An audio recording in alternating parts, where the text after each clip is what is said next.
박이사는 증시 각도기. 안녕하세요, 증시 각도 TV 시청자 여러분, 투자자 여러분, 반갑습니다. 6월 7일 토요일 아침에 밝았습니다. 네, 저는 지금 삼척에서 울진 가는 길에 근덕이라는 곳에 있는 해변 옆에 나와 있습니다. 해변 옆이라 소나무 참 멋있죠. 네, 그래서 잠시 여기서 찍으면 좋겠다 했는데 역광이라서 얼굴이 잘 나오진 않을 것 같습니다. 저 뒤에가 보이시는지 모르겠는데 바닷가고 많은 분들이 캠핑을 했고, 야, 이번 연휴에 정말 어마무시한 사람들이 나왔습니다. 차가 너무너무 많았고요. 지금 여기서도 보면 꽉 그 해변이 꽉 찰 정도로 사람들이 많습니다. 자, 어제 그 일론 머스크하고 트럼프하고 싸웠다는 얘기 전하다가 출발을 해가지고 얘기도 못하고 그냥 휘릭 하고 가버렸는데, 사실 그거 외에 굉장히 중요한 뉴스가 있었죠. 미국과 중국이 트럼프와 시진핑이 전화 통화를 했고, 그리고 뭔가 어떤 안이 도출되었습니다. 그러니까 계속 보면 그렇게 욕할 때는 중국이 절대 들어주지 않죠. 근데 뭐 우리는 원래 좋은 사이고 친했고 뭐 이렇게 조금 말 풀리고 나서 뭔가 될 것 같은 분위기 만들어 놓더니 결국 대화를 했습니다. 핵심은 저거였어요. 광물, 네, 희귀 광물 있지 않습니까? 네, 히토류. 그게 생각이 안 나요. 네, 히토류를 앞으로 6개월간 제한적으로, 그러니까 6개월간 한시적으로 수출을 허용하겠다라고 했던 거고요.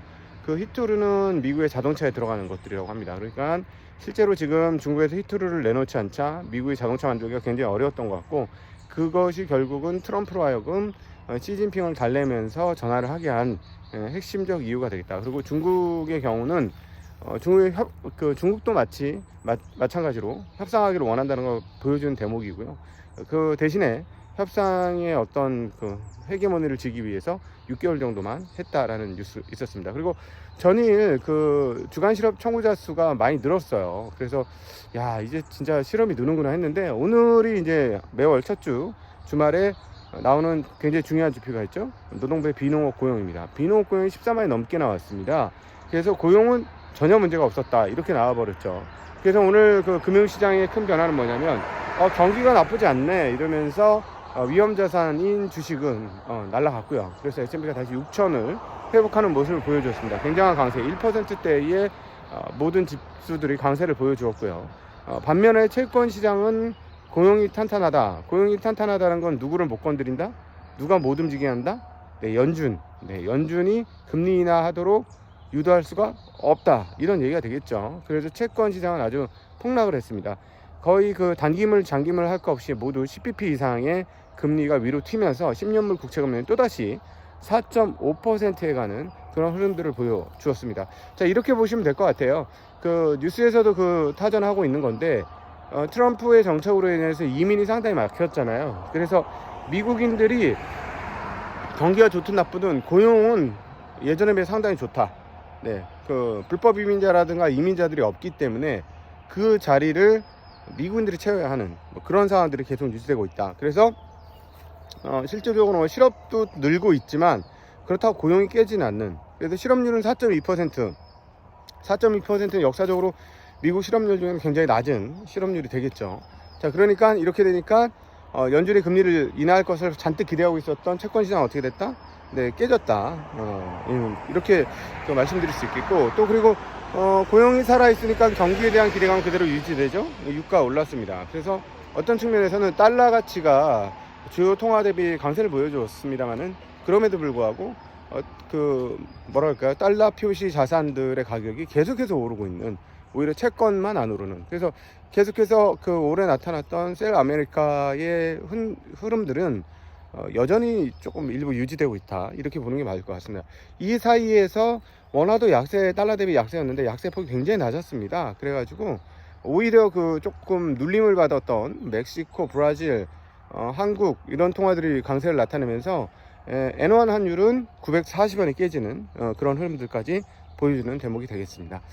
자, 과연 미중 무역 협상 잘 진행될까요? 저희는 둘 다 굉장히 고통스러운 가운데 있지만 자존심 대결이 상당하고 서로의 양보를 끌어내려고 하기 때문에 만만치는 않아 보입니다. 그래서 쉽지 않은 흐름들이 계속 갈 것이다 라고 생각은 하고 있고요. 자, 저는 어제 너무나 더웠습니다. 37도가 넘더라고요. 그 사이클링 컴퓨터에 뜨는 온도가 거의 39도 가까이도 뜨더라고요. 완전히 더위를 먹어가지고 몸에서 열이 나가지고 굉장히 지금 고생을 했습니다. 그래서 아침에 막 아침부터도 더워서 몸에 물을 뿌리고 막 그랬었는데요. 갑작스럽게 여름이 와버렸습니다. 사실 계속 굉장히 추웠죠. 5월 말에도 쌀쌀했었는데, 그래서 지금 연휴고 이래가지고 놀러 다니시는 분 많으실 텐데, 더위 관리 좀 잘 하셨으면 좋겠습니다. 저 맨날 사무실에서 일정한 수준의 이렇게 온도에 있다가 이렇게 급격한 온도 변화에 노출이 되면 굉장히 좀 한계를 갖게 되는 것 같아요. 그래서 가끔씩은 몸도 자극을 하면서 하시는 게 좋을 것 같습니다. 저는 원래 오늘 바라기는 울진 근처까지 가서 어제 자려고 했었는데 도저히 몸에 열이 나서 도저히 안 되겠더라고요. 그래서 일찌감치 잤고 푹 잤습니다. 예, 자전거 탈 때 5시간 잔다는 건 상상을 못 하는데 5시간 그냥 자버렸어요. 에라 모르겠다. 가끔씩 에라 모르겠다도 필요한 거 아닌가? 네. 네. 이번에는 지난번 1300보다 100km만 줄어들었을 뿐인데 시간은 무려 18시간에 줄어들었습니다. 90시간 만에 도착을 해야 되는 상황이고, 저의 기준으로 월요일날 자정까지는 도착을 해야 되는 상황입니다. 바빠요. 이제 겨우 한 340km? 330km? 이 정도 온 것 같습니다. 바쁩니다. 저는 저의 길을 꾸준히 가도록 하겠습니다. 여러분들도 주말에 행복하고 건강하게 지내시길 빌겠습니다.